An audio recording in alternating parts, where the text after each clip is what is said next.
ഇവിടുത്തെ ഏറ്റവും പ്രധാനപ്പെട്ട ഇതെന്ന് വെച്ചാൽ ഓരോ ഇതാണ് അമ്പലങ്ങളിലെ അല്ലേ, ഗോപുരങ്ങൾ. ചെറിയ അമ്പലങ്ങൾക്ക് ഭയങ്കര ഗോപുരം.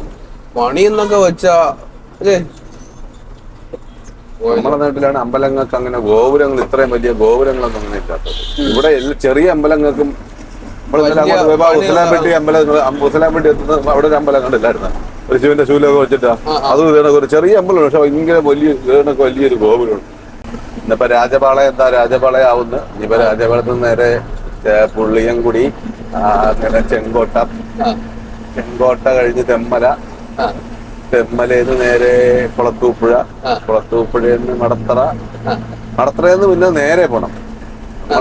നേരെ പോണം. അതെ, നമ്മള് വന്നത് കടയ്ക്കൽ നിന്നാണ്. നമ്മൾ കണിയാപുരത്ത് ലോഡ് ഇറക്കിയിട്ട് വന്നുകൊണ്ട് നമ്മള് കടയ്ക്കൽ വഴിയാണ് വന്നത്. ഇനിയിപ്പോ ഈ നെടുമങ്ങാടും ബാലരാമപുരം പോകുന്നത് മടത്തറയിൽ നിന്ന് നേരെയാണ്. ആറ്റിങ്ങൽ കണിയാപുരം നമ്മള് മടത്തറ, കടയ്ക്കൽ, നിലമേൽ അങ്ങനെ പോകും. ബാലരാമപുരം, നെടുമങ്ങാട്, മടത്തറ, പാലോട്, ചുള്ളിമാനൂര് അങ്ങനെ പോകും. എന്താ പ്രശ്നം എന്ന് പറഞ്ഞു കഴിഞ്ഞാൽ ഇവിടെ ഈ പോവില്ല. ഇവിടെ കൊള്ളാം. പുള്ളിക്കാരൻ വണ്ടി ബാക്ക് എടുത്ത് തരുന്നുണ്ട്. ഇവിടെ കൊള്ളാം. പുള്ളിക്കാരൻ കുറച്ച് ബാക്ക് എടുത്ത് തന്നല്ലേ, നന്നായി. ഫ്രണ്ടിൽ കിടക്കുന്ന വണ്ടിക്കാരനാണ് ബ്ലോക്ക് ആക്കിയത്. ആളെ കയറ്റാൻ വേണ്ടി അവൻ ചുമ്മാ അവിടെ കൊണ്ട് ചവിട്ടിയിട്ടുണ്ട്. മണിക്കൂറുകൾ അവ അവിടെ നിർത്തിയിട്ടേക്കും. ഇവിടെ മറ്റേ ബാരിക്കേഡും വെച്ചിട്ടുണ്ട്. അപ്പൊ അങ്ങനെ ഒരു സമയത്ത് ഒരു വണ്ടിക്ക് പോകാൻ പറ്റും. ശാബാഷ്. ബ്ലോക്ക് ഉണ്ടാകുന്ന രീതിയല്ലേ, ഈ സാധനം ഇല്ലാന്നുണ്ടെങ്കിൽ ഇവിടെ ഇത്രയും ബ്ലോക്ക് ഇല്ലാതെ ആൾക്കാരൊക്കെ വണ്ടി. അല്ല, ഇത് എനിക്ക് തോന്നുന്നു ഈ സൈഡിൽ നിന്നൊക്കെ റോഡ് വരുന്നോണ്ടായിരിക്കും ഇങ്ങനത്തെ ബോർഡ് വെച്ചേക്കുന്നല്ലേ. ഇത് വേറെ. പക്ഷേ ഈ അവരെടുത്ത് ഈ ബസ്സുകാരെടുത്ത് ഇവിടെ നിർത്താൻ പാടില്ലാന്ന് എഴുതി കൊടുക്കണം. അതും കൂടെ അവർ അവിടെ അങ്ങ് നിർത്തി കളയും. അവിടെ നിർത്തിയാണ് ആളെടുക്കുന്നത്.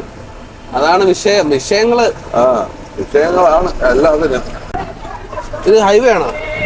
ഇത് വേണം മെയിൻ റോഡ്, വേറെ റോഡില്ല. ഒരു വണ്ടി പോയാലേ അവിടെയൊക്കെ നമ്മൾ ചവിട്ടി കൊടുക്കണം. ഇവിടെ പല സ്ഥലത്തും അങ്ങനെയാണ്. ഇതെപ്പോ മാറും? രണ്ട് നല്ല വണ്ടി. ഇത് മാറിയിട്ട് നമ്മളൊന്ന് പോയണൊക്കെയല്ലേ. ഇപ്പൊ എങ്ങനെ ഇതിന്റെ മോളിൽ കയറി പോയിന്നാണ് ഞാൻ. ശരി, നല്ല രസമായിരിക്കല്ലേ അത്രയും മോളിൽ നിന്ന് ഓടിക്കുമ്പോ. അവൻ ആരെയും പേടിക്കണ്ട, ഒരു വണ്ടിക്കാരനെ അവന് പേടിക്കണ്ട. ഇനി ഫ്ലൈറ്റ് വല്ലോ വന്ന് ഇടിക്കായിരുന്നു അത് അവന്. അണ്ണം വിചാരിച്ചാണെങ്കിൽ തിരിച്ചുണ്ടാവേ. വാഷിങ്ങിന് കൊണ്ടുവന്നതാ.